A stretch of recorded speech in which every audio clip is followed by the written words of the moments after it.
नमस्कार, हमारे न्यू कृषि टेक्निकल यूट्यूब चैनल में आप सभी का स्वागत है। किसान भाइयों, प्याज की खेती तो बहुत तरीके से की जाती है, जिसमें कि आप 2-3 प्रकार से इसकी खेती कर सकते हो। लेकिन किसान भाइयों, हमें नॉर्मल विधि से हमें इतना ज़्यादा उत्पादन देखने को नहीं मिलता है जितना कि वैज्ञानिक विधि द्वारा खेती करने पर मिलता है। तो आइए जान लेते हैं कि वैज्ञानिक विधि में प्याज की खेती किस प्रकार की जाती है। संपूर्ण जानकारी इस वीडियो में आपको मिल जाएगा, तो बने रहिए हमारे वीडियो के साथ। अगर वीडियो में नए हो तो लाइक कीजिए, सब्सक्राइब कीजिए और बेल आइकन की घंटी को प्रेस कीजिए। इस वीडियो में हम आपको बताएंगे कि प्याज की वैज्ञानिक विधि कौन सी है, जिसमें कि प्याज की खेती की तैयारी कैसे करें, उपयुक्त मिट्टी कौन सा इसमें उपयुक्त रहता है, नर्सरी की तैयारी कैसे करें, कितने किलो बीज का उपयोग करें और बीज का चुनाव कैसे करें जो हमारे लिए फ़ायदा हो, और लगने वाला इसमें लगने वाला रोग कौन कौन से लगते हैं, उसकी दवाई एवं निंदाई कुड़ाई से लेकर सभी हार्वेस्टिंग तक को आपको इस वीडियो के माध्यम से जानकारी मिल जाएगा। तो सबसे पहले आती है भूमि की पीएच मान।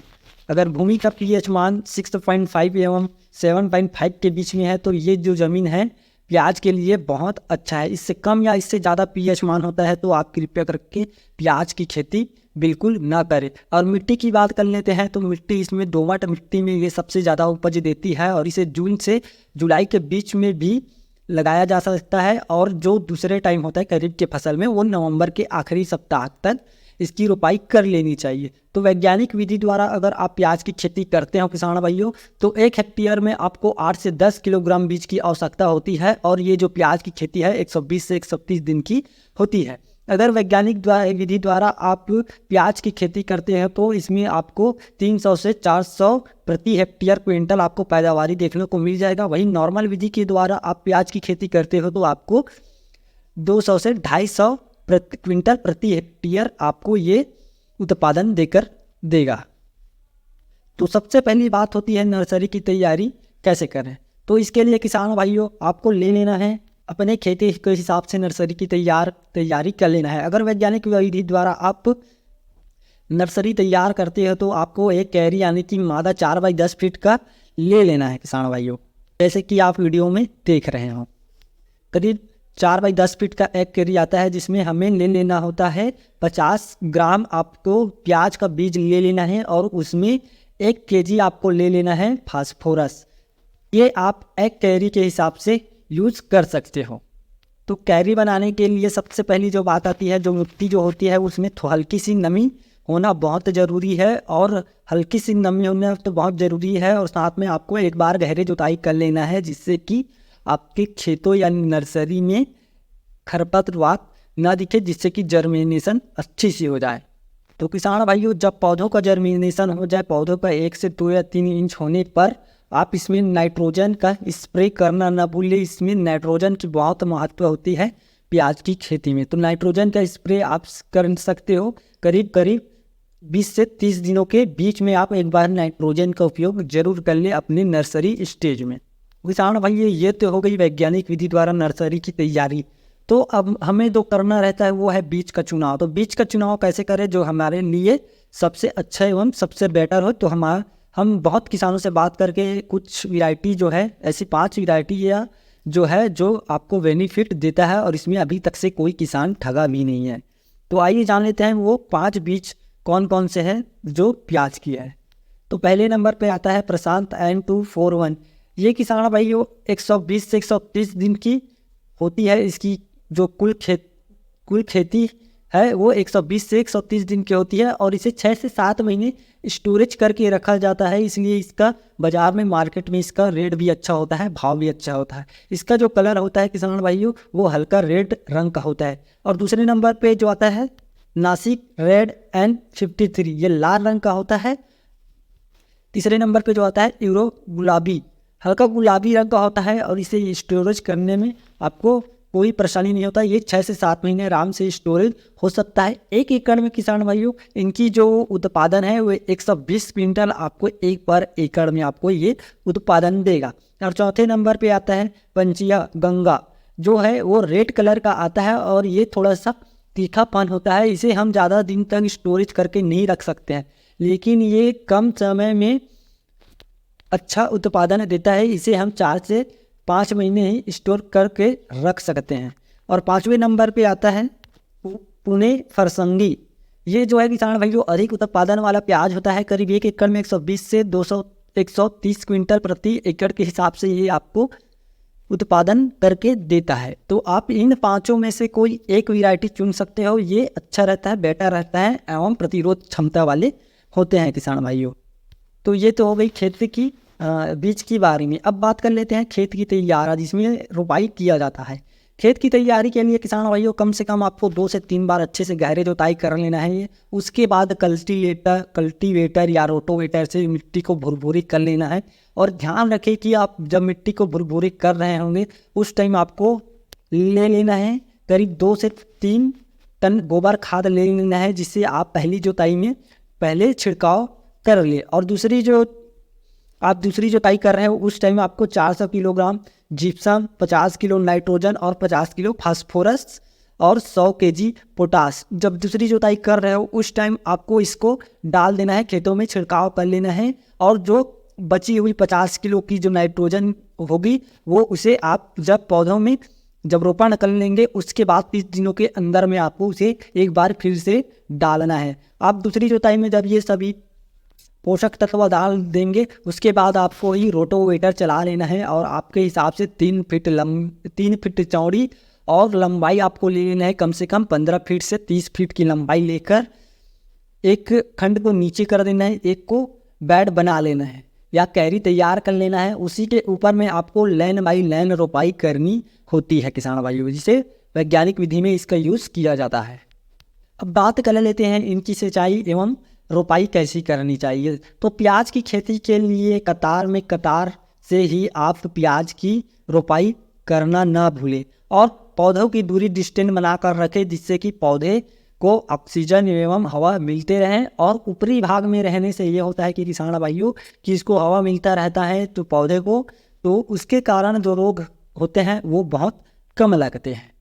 जो इसकी रोपाई होती है आपको कतारों में करनी चाहिए, जिससे कि कतार से दूरी जो है 15 से 20 सेंटीमीटर होनी चाहिए और पौधे से पौधे की दूरी 8 से 10 सेंटीमीटर तक होना चाहिए। 40 से 45 दिन हो जाने पर ये 6 से 8 इंच लंबी हो जाती है, तभी पौधे की रोपाई करें, अन्य ना करें किसान भाइयों। ये वैज्ञानिक विधि द्वारा जो खेती करते हैं उसमें कम से कम 6 से 8 इंच लंबे जब आपकी प्याज की नर्सरी स्टेज में इसका बढ़ाव जब 6 से 8 इंच लंबी हो जाए तभी पौधे का रोपाई करें। पौधे की रोपाई करने के बाद उसमें हल्का सिंचाई करें, यानी कि आप ड्रिप के माध्यम से इसमें हल्के सिंचाई कर सकते हो। अगर आपके पास ड्रिप का उपयोग सुविधा नहीं है तो आप स्प्रिंकलर जो चिड़े बोलते हैं उसके द्वारा आप उसमें हल्का सा नमी बिल्कुल दे दें।